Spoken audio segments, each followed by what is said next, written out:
ating talong. Ayan, tatanggalin natin siya. So, baka na-overcook siya. Ano siya, 15 minutes nilagay ko.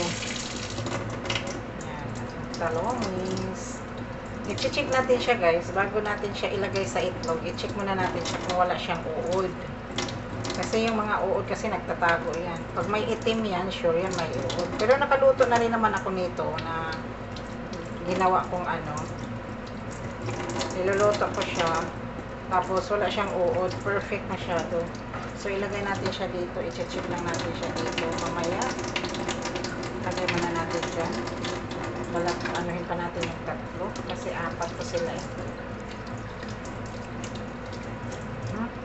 Hindi na ako lumabas ngayon. Sunday kayo guys eh. Hindi ako nagluluto sa Sunday pero si tatay kasi nag-go. So ang ginawa ko eh di gawa na lang din ako dito na ako kakain. Tapos pwede akong gumala mamaya pagdating niya. Minsan lang naman yan siya mag-go.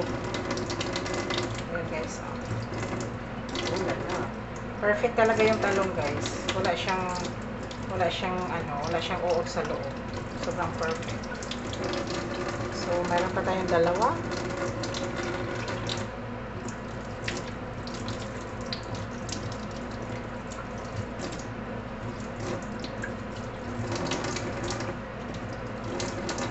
Tapusin ko lang siya. Oh, lala. Ito ba that?